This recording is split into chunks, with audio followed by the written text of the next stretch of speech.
Hi guys, Mrs. Sidebottom and I are so excited to read books to you this summer for One Book, One School. We will be reading 3 books. Our first book is Charlotte's Web, which is one of my favorites. It is a fun book and it gives me a lot of memories from when I was a kid.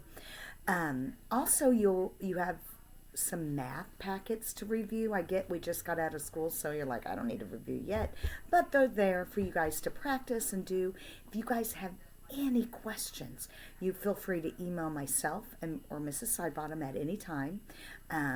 Questions about the story, questions about the question that we're going to be giving out every day, questions about math, or if you just want to say hi, feel free to email us.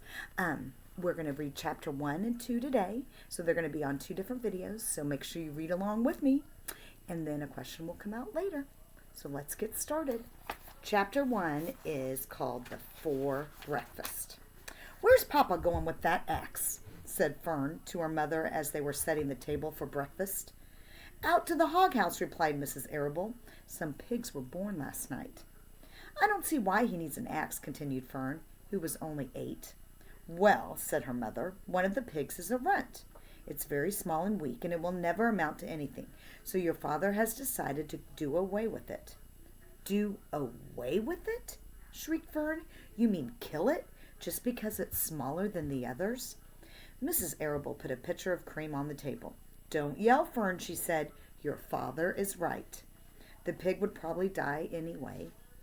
Fern pushed a chair out of the way and ran outdoors. The grass was wet, and the earth smelled of springtime. Fern's sneakers were sopping by the time she caught up with her father. "Please don't kill it," she sobbed. "It's unfair." Mr. Arable stopped walking. "Fern," he said gently, "you will have to learn to control yourself." "Control myself?" yelled Fern. "This is a matter of life and death, and you talk about controlling myself?"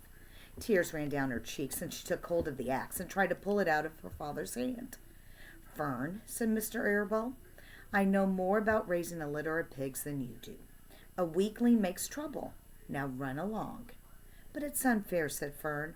"The pig couldn't help being born small, could it? If I had been very small at birth, would you have killed me?" Mr. Arable smiled. "Certainly not," he said, looking down at his daughter with love. "But this is different. A little girl is one thing. A little runny pig is another." "I see no difference," replied Fern, still hanging on to the axe. "This is the most terrible case of injustice I ever heard of." A weird look came over John Arable's face. He seemed almost ready to cry himself. "All right," he said. "You go back to the house, and I will bring the rent when I come in. I'll let you start it on a bottle like a baby. Then you'll see what trouble a pig can be." When Mr. Arable returned to the house half an hour later, he carried a carton under his arm. Fern was upstairs changing her sneakers. The kitchen table was set for breakfast, and the room smelled of coffee and bacon, damp plaster, and wood smoke from the stove. "Put it on the chair," said Mrs. Arable. Mr. Arable set the carton down on Fern's place. Then he walked to the sink, washed his hands, and dried them on the roller towel. Fern came slowly down the stairs. Her eyes were red from crying. As she approached her chair, the carton wobbled, and there was a scratching noise.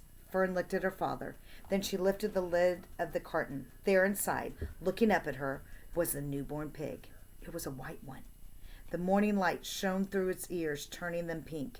"He's yours," said Mr. Arable, "saved from an untimely death, and may the good Lord forgive me for this foolishness." Fern couldn't take her eyes off the tiny pig. "Oh," she whispered, "oh, look at him. He's absolutely perfect." She closed the carton carefully. First she kissed her father, then she kissed her mother, then she opened the lid again, lifted the pig out, held it against her cheek. At this moment her brother Avery came into the room. Avery was 10. He was heavily armed, an air rifle on one hand and a wood dagger in the other. "What's this?" he demanded. "What's Fern got?" "She's got the guests for breakfast," said Mrs. Arable. "Wash your hands and face, Avery." "Let's see it," said Avery, setting his gun down. "You call that miserable thing a pig? That's a fine specimen of a pig. It's no bigger than a white rat." "Wash up and eat your breakfast, Avery," said his mother. "The school bus will be along in a half an hour." Can I have a pig too, Pop? Asked Avery. No, I only distribute pigs to early risers, said Mrs. Arable. Fern was up at daylight trying to rid the world of injustice. As a result, she now has a pig. A small one, to be sure, but nevertheless a pig. It just shows what can happen if a person gets out of bed promptly. Let's eat. But Fern couldn't eat until her pig had had a drink of milk. Mrs. Arable found a baby's nursing bottle and a rubber nipple. She poured warm milk into the bottle, fitted the nipple over the top, and handed it to Fern. Give him his breakfast, she said. Look at her feeding the cute little pig.